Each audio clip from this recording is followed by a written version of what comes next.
Признаюсь честно, о T-Rex и ее лидере я узнал опосредованно благодаря отечественным рок-гуру. А ведь именно Марк Болан являлся тем самым доктором Буги, о котором пел Константин Кинчев.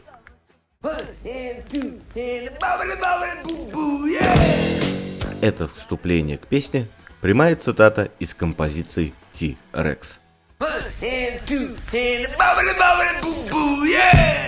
Борис Гребенщиков и вовсе взял мелодию песни Болана «Black Cat» и положил на нее свой текст.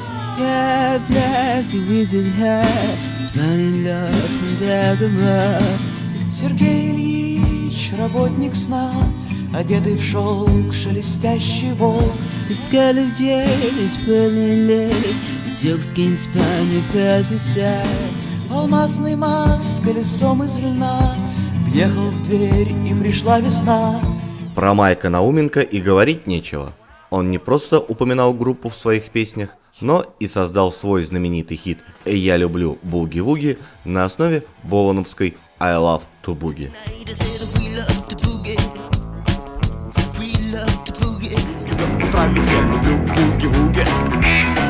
Я люблю буги-вуги.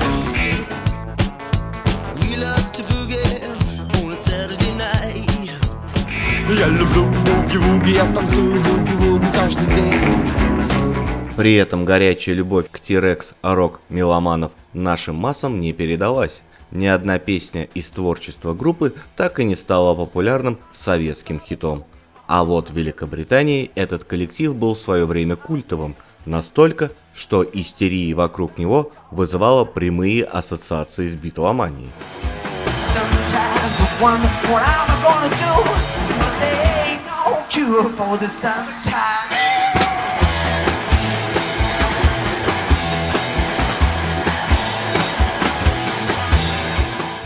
Центральной фигурой и движущей силой T-Rex всегда был Марк Болан, урожденный Марк Фельд. Юный Болан находился под большим впечатлением от творчества американского фолк-певца Боба Дилана. Он поменял свою фамилию на псевдоним, образованный от слогов его сценического имени Боб Дилан. Кстати, настоящая фамилия самого Дилана была Циммерман. Ну а сам Марк происходил из бедной лондонской семьи еврейских рабочих. При этом он вырос большим модником, а так как второй его страстью была музыка, то неудивительно, что впоследствии именно он создаст тот самый глэм-рок с его вычурностью и гендерной неопределенностью. Впрочем, начинал Болан совсем с другой музыки. В творчестве его группы легко можно выделить два разных этапа. Первый начался в 1967 году, когда Болан организовал акустический дуэт со Стивом Перегрином Туком. Псевдоним товарища Болана не случайен. Оба музыканта были большими поклонниками «Властелина колец» Джона Рональда Толкина. Хоббит Перегрин Тук – один из персонажей этой фэнтезийной саги. Название для группы избрали тоже весьма неординарное – Тираннозавр Рекс, в честь самого крупного хищного динозавра. Тяга Марка ко всему фантастическому, мистическому и мифическому не замедлила проявиться и в песнях. Сам он называл это сюрреалистическим рок-н-роллом. Достаточно только привести название первого альбома дуэта.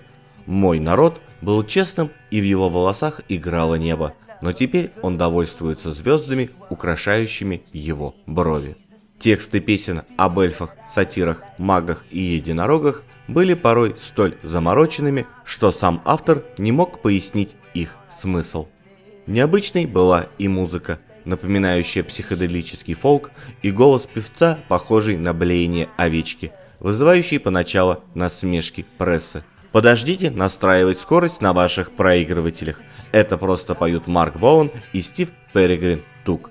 Так, словно они вот-вот заплачут, писал журнал New Musical Express.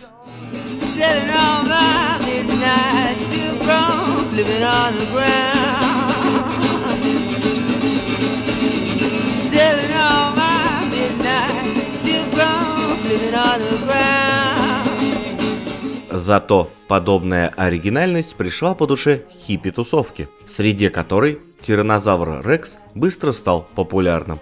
И это несмотря на то, что к песням протеста Болан был совершенно равнодушен. Пластинки расходились неплохо, но Марку скоро надоела роль певца андеграунда. Между Боланом и Туком назрел конфликт из-за слишком явной разницы в стиле жизни. Болан вел тихую жизнь со своей девушкой Джун Чайлд, в то время как Тук был полностью захвачен антикоммерческим, общинно-наркотическим образом жизни. Сосредоточением этого андеграунда были анархисты из района Ledbroke Grove. Это были музыканты, которых объединяли взгляды на современную музыку, тяга к алкоголю и недовольство группами, в которых они играли. Тук начал сочинять свою музыку и включать в репертуар T-Rex'ов, хотя Болану это не нравилось. В итоге Болан расстается с Туком, сокращает название группы до T-Rex и плавно начинает поворот в сторону электрического рока. Знаменитый радиодиджей Джон Пил, который до этого активно протежировал Марка, неожиданно обнаружил, что его любимец с удовольствием примеряет на себя роль коммерческой поп-звезды. Недаром поклонник психоделической завернутости Борис Гребенщиков всегда отдавал предпочтение первому этапу творчества, а приверженец традиционного рок-н-ролла Майк Науменко – второму. В этот период их песня «Ride a White Swan» из первого дебютного альбома достигла второго места в хит-параде Великобритании. На дворе был 70-й год.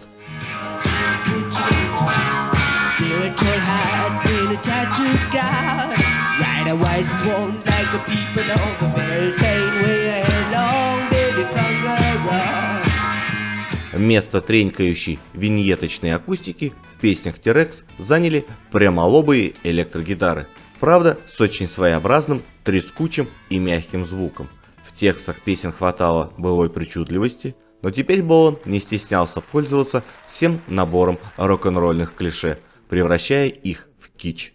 Не поменялись разве что продюсер группы Тони Висконти и специфическое пение Марка. На руку T-Rex сыграл и грандиозный успех хита «In the Summertime» группы Mango Jerry, который был исполнен таким же дребезжащим тенорком, заимствованным, кстати, у Болана. То, что раньше многих раздражало, теперь стало востребованным.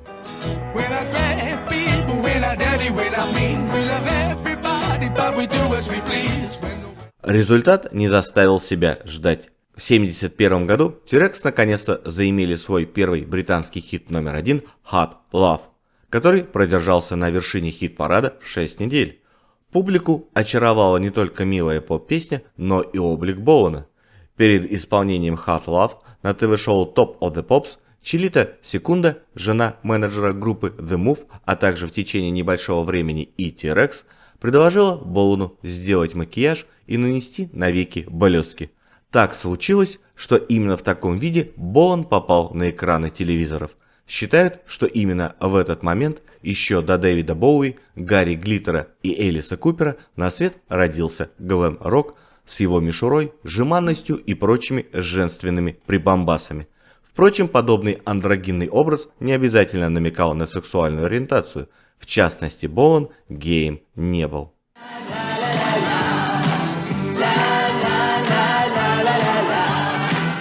Вокруг T-Rex в Британии тут же началась повальная подростковая истерия, которую пресса тут же окрестила T-Rexстазом. На волне успеха группа отправилась на гастроли в США. Именно во время этих гастролей, конкретно в Лос-Анджелесе, был написан самый известный хит Болана «Get It On». Он родился во время джемов на местной студии под явным влиянием песни Чака Берри «A Little Queenie». Go, go, go, little Queenie. Болан всегда признавал, что позаимствовал у Аксакала рок-н-ролла гитарный риф, а в конце «Get It On» даже дал прямую ссылку на Little Queenie, процитировав строчку Берри «Meanwhile I'm still thinking». С остальным текстом у Марка проблем не было. По словам Болана, песня была записана очень быстро, минут за 15. Позже к ней дописали струнные, саксофон и клавишные. Кстати, для исполнения клавишной партии привлекли тогда еще никому неизвестного будущего клавишника группы Yes Рика Уэйкмана, слоняющегося по коридорам студии в поисках подработки. Сингл «Get It On» имел оглушительный успех не только в Англии, но и в США. Правда, в Америке в топе уже вертелась композиция с похожим названием, поэтому там сингл T-Rex переименовали в «Bang a Gong». Феноменальный успех имел и альбом 1971 года «Электрический воин», ставший нетленной классикой глэм-рока.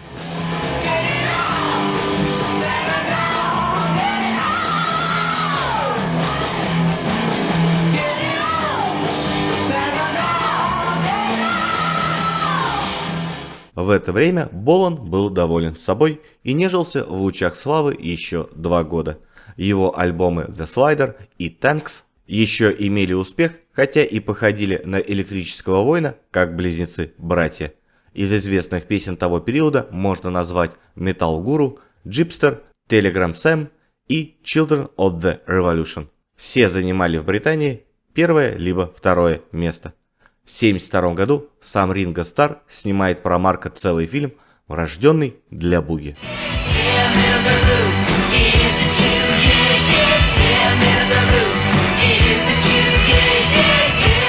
Но к 1974 году Болана стали покидать не только слушатели, но и участники группы.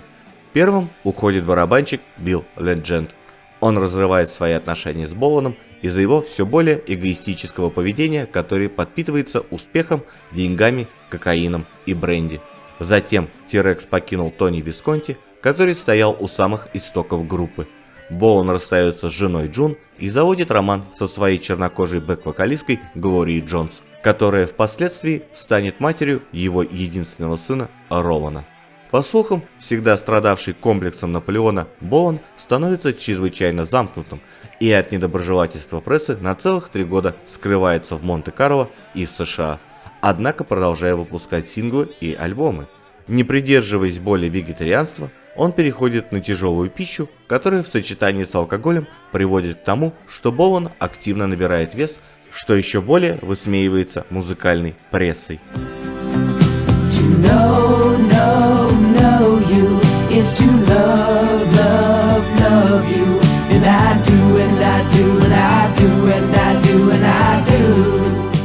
Лишь в 1976 году Болан приходит в себя и пытается вернуть к себе внимание аудитории. Его песенка «I Love to Boogie» становится номер 13 в Британии, а вот Long Play 1977 года продается не очень хорошо.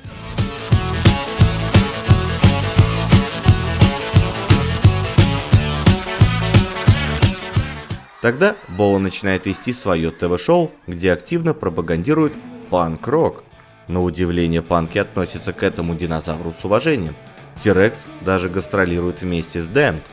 Для представителей панк-рока Болан являлся крестоносцем, и он постоянно приглашает их в свое шоу. Во время программы он исполняет свои старые и новые песни и старается навести мосты между роком начала 70-х и новым поколением музыкантов. Популярность Болана неожиданно возрождается, шоу утверждает его авторитет, начинаются переговоры о воссоединении с Перегрин Туком и Тони Висконти. 7 сентября 1977 года на своем шоу Болан споет дуэтом со старым другом Дэвидом Боуи. И это станет последним выступлением лидера T-Rex на публике. 16 сентября после посещения бара Глория везла Марка на машине, не справилась с управлением и врезалась в дерево. Девушка отделалась переломом руки и челюсти, а вот Болан умер сразу, за 2 недели до своего 30-летия. Он никогда не учился водить машину, так как очень боялся погибнуть в автокатастрофе. В радиоинтервью с Ником Хорном в 1973 году Хорн спросил Болана о его надеждах и планах на ближайшие 5 лет. «Я надеюсь, что буду жив. Это все, что я могу сказать», — ответил Болан. По слухам, Болан планировал свадьбу с Джонс в начале 1978 года. Сегодня на месте аварии стоит памятник, а имя Марка навеки вписано в золотые страницы рок-музыки. Ведь неоспоримым фактом является то, что Болан оказал большое влияние на множество музыкантов и на целые направления, такие как глэм-рок, панк-рок и брит-поп. А на его песни существует множество кавер-версий, что безусловно говорит о таланте этого человека.